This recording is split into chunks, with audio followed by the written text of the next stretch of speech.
Class is now in session. I'm Professor Hockey, and today we're discussing Game 63 of the regular season for the San Jose Sharks. They took on the Buffalo Sabres and won by a score of 6-2. Just yesterday, the Sharks had picked up their first win since late January against the Pittsburgh Penguins, and today they pick up their first multi-goal win since mid-January against the Detroit Red Wings. But if you go back even further than that, their previous multi-goal win was in late November against the Seattle Kraken. So the point being is that this has not been a particularly common occurrence this season. Most of their previous victories this year have been decided by just a singular goal, as have been so many of their losses. So when these dominant wins do manage to come along, you have to enjoy them. And that's exactly what I'm going to do in this video, because this was an extremely enjoyable performance by the Sharks tonight. Obviously, it should be noted that the Buffalo Sabres are not the best team in the NHL. In fact, they are dead last in the Eastern Conference, and we saw on full display why that is the case here tonight. A lot of mistakes on their end, no offense,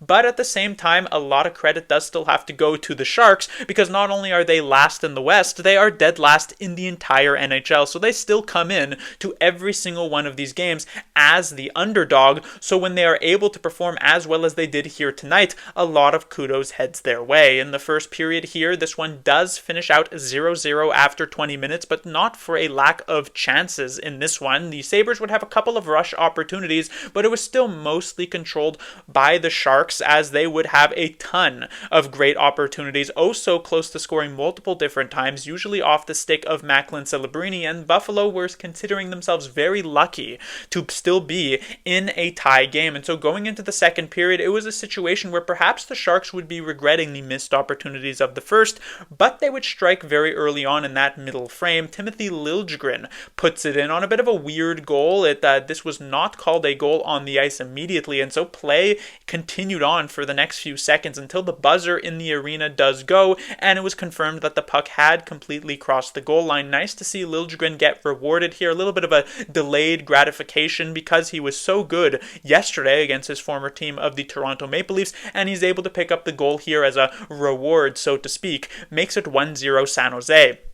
The Sabres would tie it up with a goal from J.J. Peterka on the power play, but then late in the second period, Nico Sturm gets a pretty fortunate bounce, and he brings the lead back for the Sharks 2-1 after 40 minutes. But we know that on this road trip and throughout this entire season, third period leads have not been safe, neither for the Sharks nor for the team that they have played against either. The Leafs losing their first ever game this season with a third period lead against San Jose. So this was a pretty precarious situation, especially carrying just a one-goal lead into it. But relatively early on, the Sharks would strike to get themselves a two-goal lead here with William Eklund on the board. That makes it a 3-1 game. Then it is Tage Thompson who does bring it back to within one, his 30th of the season, and you're again slightly worried here that the Sharks are going to let this one get away from them, but of course it is Macklin Celebrini, his 19th, who restores the two-goal lead, and then eventually Will Smith, you love to see that combo, who puts the Sharks up by 3, and eventually Tyler Toffoli on the empty netter with his team leading 24th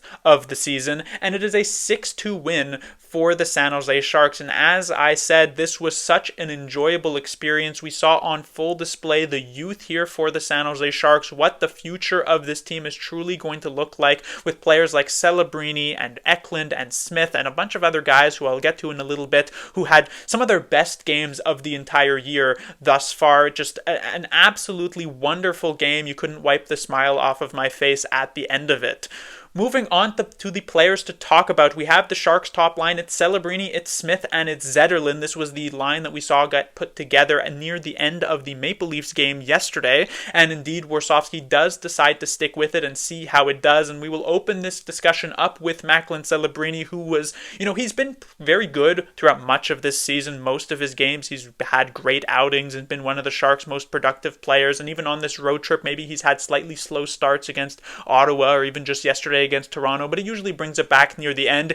Here tonight against Buffalo, one of his best outings of the entire season. He was so exceptionally dominant throughout this game. It was actually just crazy to watch how good he was at just the young age of 18. Starting off from a defensive standpoint, obviously a lot has been said about his two-way game here, even at such a young age. Where he does have success in the defensive zone is usually about winning board battles, being aggressive in the corners, and winning them below the goal line to help out his defense and be able to create breakouts for his team. One of his weaknesses in the defensive zone has actually been his defensive positioning. When the puck is away from him, how is he able to track what's going on in the D zone? Well, here tonight, he was not only strong along the boards, but he was also very good positionally. A wonderful game from a defensive perspective for Macklin Celebrini, but obviously the people want to hear about the offense, and there was offense galore for Celebrini. Yes, in terms of actual points being put up on the board, he only ends up picking up the singular goal here in the third period, but I mean, just in the first, he could have had a hat trick with the opportunities he was getting. A post hit on the power play, an opportunity in which the puck just slips off of his stick when he has an open net for the backhand after a great move and a solid pass from Toffoli. He then hits the crossbar late in the first period. So many just golden chances for Celebrini that just barely escaped him, and that was just the first 20 minutes of this game. The second and third period, it only continued the incredible play for himself, and so this was just an absolutely wonderful game for Celebrini. And you think back 365 days or so last year, the second to last game before the trade deadline in March. That was a game that the Sharks played against the Dallas Stars. They had a 3-goal lead in the third period that they then blew and let it get away from them, and went to overtime, lost it 7-6, and then a couple of days later they would get blown out by the New York Islanders 7-2. And you think back to the pain of those couple of games, the sadness, the disappointment, the frustration, and then throughout the entirety of that season. And then you think 365 days into the future, right now, the present day, you have a player like Macklin Celebrini on the team because of those sad moments that you went through last year, and you think it was entirely worth it with the type of player that he is.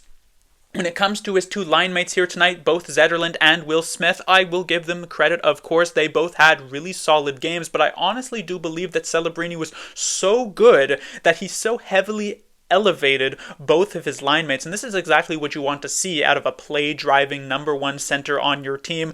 Definitely Smith and Zetterlund benefiting from the type of gravitational pull that Celebrini had on the ice here tonight. To start off with, Fabian Zetterlund was a little bit worried about him near the beginning of this game, didn't really seem to be able to find many openings here, but he was a decent enough of a kind of physical presence to create a little bit of extra space for Celebrini and Smith. Whether or not this is a full-on long-term projection for this line for the rest of this season, I'm not entirely sure. We might see someone like Eklund get a chance up onto this first line. We actually saw a couple of times Eklund and Celebrini and Smith on the ice in this particular game, but all in all, I still thought Zetterlund was pretty good. And then his pass as well on this Will Smith goal that made it 5-2, very, very impressive. I don't know fully if it was actually intentional. He picks off the centering pass, which was a great play, and then he may have just been trying to clear this puck out of the zone. I don't know if he actually knew that he was going to be able to catch Will Smith streaking out for that 3-on-1 chance. Let's just assume he did so that we can enjoy it even more. It was a pretty good game for Zetterlund. When it comes to the other player on the line, Will Smith, also a really solid outing for him as this young player who continues to just come into his own, be dominant. He picks up another couple of points here. The goal, the secondary assist, I believe, on the Macklin Celebrini goal. Nice to see. There are a couple of things that I do want to talk about when it comes to Smith. The first of which is his performance on the power play. When he was originally put into this role with the departure of Mikael Granlund in that Dallas Stars trade, he was immediately very, very successful, but he also got to benefit from the fact that because he is this rookie, there wasn't a lot of tape of him out there. Teams could not really get the pre-scout. Obviously, he had played on the second power play unit, but it's a very, very different experience, and so he was able to have a lot more freedom at first, but now he's gotten a lot of reps. There's been like a couple dozen power plays, I should say, in which he has been viewed and is now getting scouted. You can see that teams have learned what Will Smith's tendencies are on the power play, that he is looking for those cross-ice passes, is trying to find Celebrini there for a potential one-timer, a great look on the other side of the ice. So teams have been pressuring him a little bit more. I'd like to see Smith maybe change things up, add some extra options to his toolbox, maybe be more of a shooter, which we have very rarely seen from him on the Sharks power play unless like absolutely necessary, and then just try to be a bit more of a multiple different option type of player, not constantly just look for those one or two plays. On top of that, I also feel at times that even strength when he is playing with Celebrini Celebrini on the line, he can try to force it to Celebrini in certain situations. This does work a decent amount of the time. We saw on actually Celebrini's crossbar that he would hit at the end of the first period, that Smith finds him with a beautiful pass, but there were also a couple of moments here where he is trying to pass through a ton of traffic and it doesn't work and it gets picked off and it doesn't look nearly as solid. So Smith, I liked when he was paired with guys like Granlund and Zetterlund, so his playmaking was just basically to anyone on the ice. And I know how much you want to send it to Celebrini because you know if you get the puck to him, something magical is going to happen. But there are other players to pass to, and I think Smith will maybe learn that a little bit more as they stick together here on this line. When it comes to the Sharks' second line, we have Eklund with Wenberg and Toffoli, and I'll start off with William Eklund, who I've been a little bit hard on as of late. I would say, I've recognized that he has been pretty good lately. He has very rarely had these bad games, but I also feel as though there was a higher level for Eklund to reach. I thought, yeah, he's been good, but he could be great. What we saw here tonight was definitely great for Eklund. Really the only player who I thought was actually particularly close to the level that Celebrini was reaching here tonight. Eklund was all over the ice in that first period. He was probably the Sharks' best player in the opening 20 minutes if you exclude the power play, just certainly at even strength. Eklund was forechecking extremely aggressively, really pressuring the Buffalo Sabres defense, forced them into a couple of different errors here tonight. He was just having these fantastic shifts in the offensive zone, really drived this line forward, and I was so happy to be able to see him do that. He picks up a goal here. It wasn't necessarily the prettiest of goals, one that the Buffalo Sabres goaltender would certainly want back, but still, it was a testament to the level of play that he showcased in this game. Also, a beautiful pass, I should note, the primary assist on this Timothy Liljegren goal. So, fantastic night for William Eklund to go with the fantastic night for so many of the Sharks' young players. When it comes to, then, we'll go to Tyler Toffoli, the other winger on this line. I mentioned he picks up that 24th goal, though it is on the empty netter. I don't even remember the last time the Sharks had actually scored an empty net goal in a game. I think you do have to go back to the one against the Detroit Red Wings in mid-January, but Toffoli does it pretty much from his own zone. And what I really, really loved about this goal is not that it gets scored or anything, but that you see him go to celebrate at the Sharks bench, and you could just see kind of the friendship, the camaraderie between the players on this team. Will Smith and Toffoli exchanging jokes, and everyone just so excited for this goal being scored. This is a team that has every right at this point to be sort of keeping their head down, being frustrated, not exactly having a ton of life and excitement in them like we saw for the Sharks at the end of last season. And yet the fact that they've returned from this Four Nations break as a team who knows that they're not going anywhere, knows that they're not making the playoffs, and have played some of their more competitive games and some of their best games, if you include here tonight, of the entire season thus far, it is very, very impressive to see. And Tyler Toffoli, I've criticized necessarily his play on the ice at times of not being a super exciting player to watch, and there are games in which he does fade a little bit back into the background, but there's certainly no denying the type of energy that he has brought to this team, being that kind of veteran guy who still is such a feel-good player. And then when it comes to Alex Wenberg here in this game, also very impressed with what Wenberg was able to do in this one. He was a strong tie-in for both Eklund and Toffoli. He continues his high level of play. We saw a couple of moments where he tried to pull off an offensive move. Maybe he didn't have a ton of success in that particular area, but all in all, I still thought Wenberg was rather effective. When it comes to the Sharks' third line, we have Goodrow and Cunnin still, but instead of being centered by Ty Dellandrea, they're instead centered by Nico Sturm. A very interesting swap, and I do wonder perhaps if this is a swap made as an opportunity to showcase Nico Sturm as we get closer and closer to the deadline. The Sharks only have one other game before the trade deadline does pass. That is on Thursday against Colorado, and it is certainly possible that Nico Sturm may end up sitting out, just as Vitek Vanacek did in this one, for trade-related reasons. Sturm himself is pretty much convinced that a trade will occur, and this was the type of outing that almost really puts that stamp on it, because yesterday I had mentioned that Cunnin was showcasing himself for the Toronto Maple Leafs and didn't do a very good job at that. Well, for any scouts who were in attendance for tonight's game watching Nico Sturm, they're probably thinking, why would I pick up this Luke Cunnin guy when I could have Nico Sturm be such a reliable player? Because he was all over it in this game. I thought he had very, very strong performance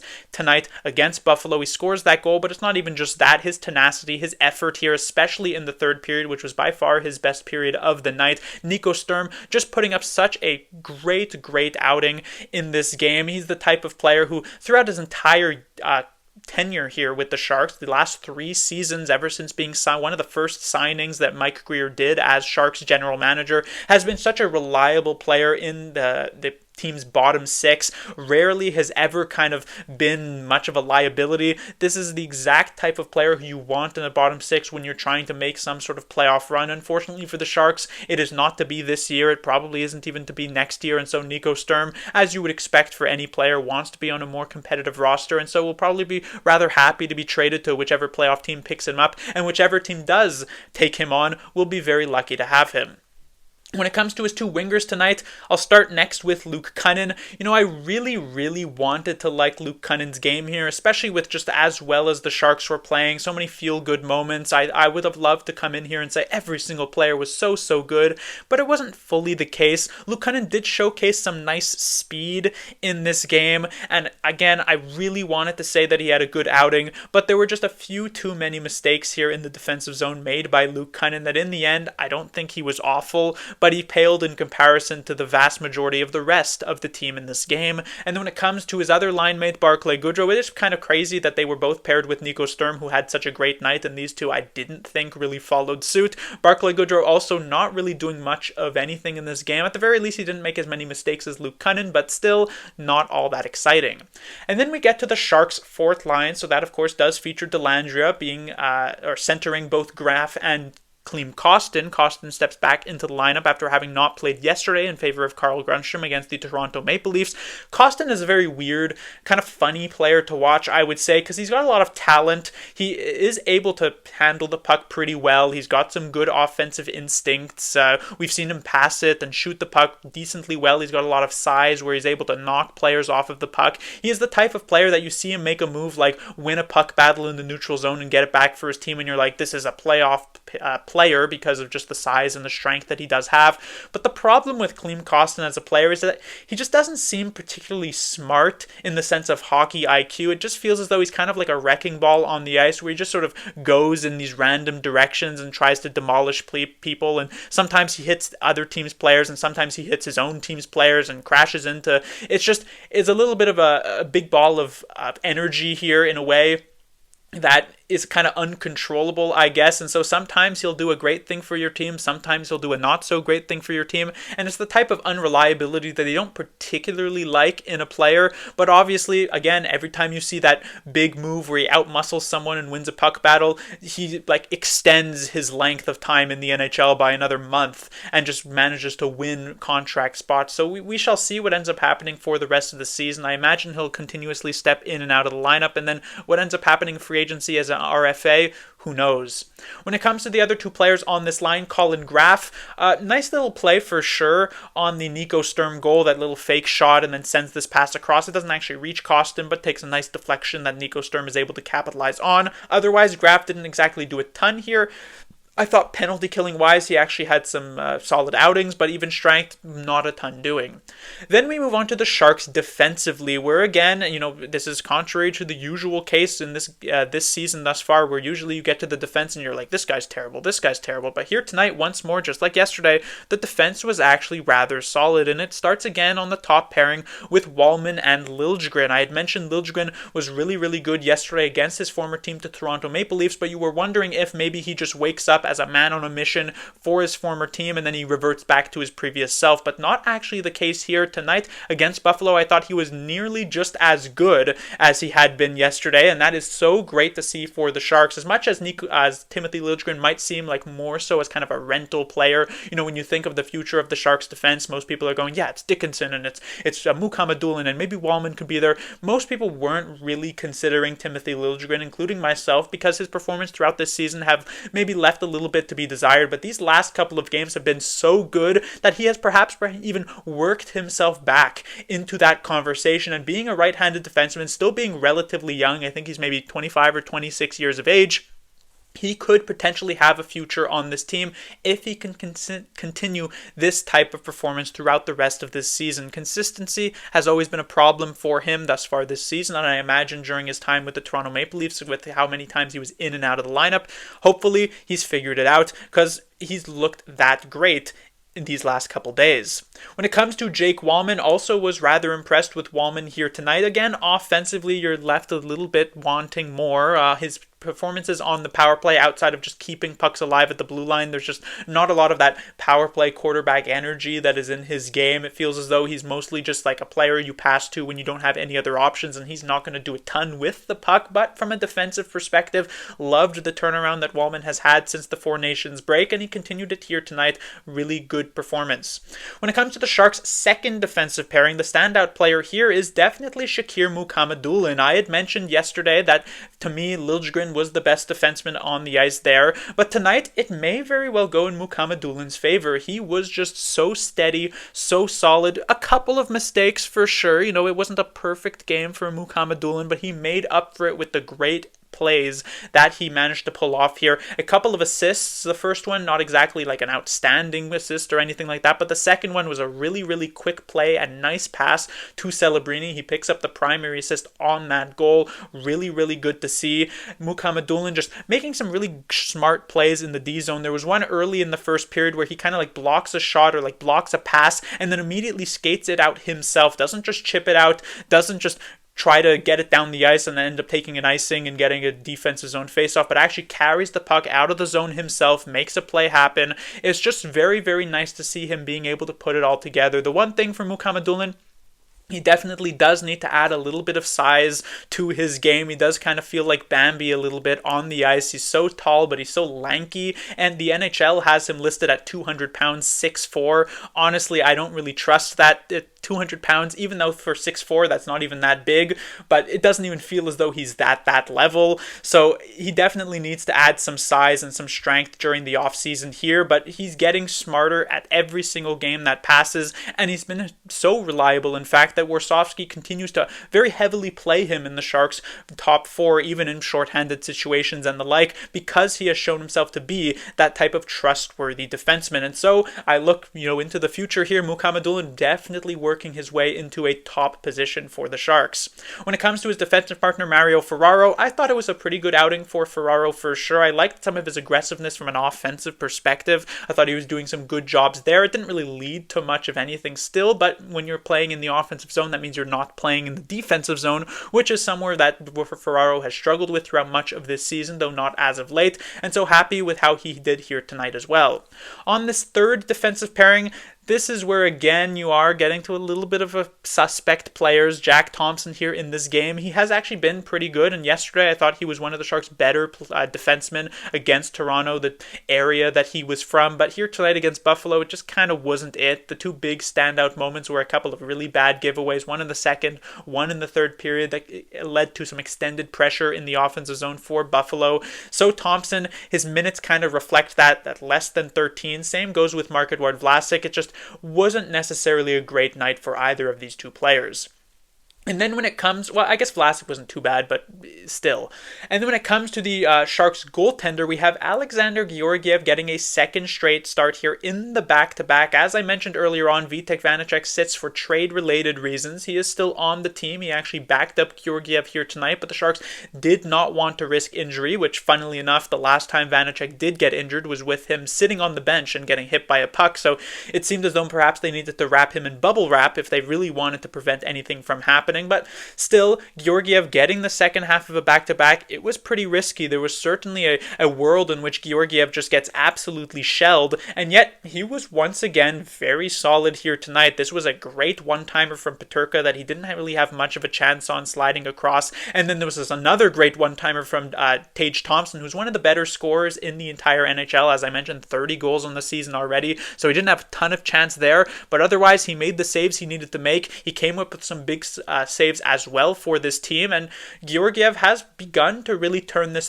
thing around. Obviously, it's probably too little too late for actually getting moved at the deadline, especially if the Sharks somehow find a way to actually trade away Vanacek. They do need somebody to play the games for the rest of the season, and that will end up being Georgiev, but at least from a more sort of individual perspective for himself, he may very well be working himself into the possibility of picking himself up an NHL contract in free agency this year. But that will do it for this review. The Sharks will will be back in action on Thursday. They'll be taking on the Colorado Avalanche, the final game of this road trip, the final game before the trade deadline, and we shall see if that is like sort of a final look at the Sharks lineup before perhaps a couple of players do step out and a couple of players come up from the minor leagues to step in.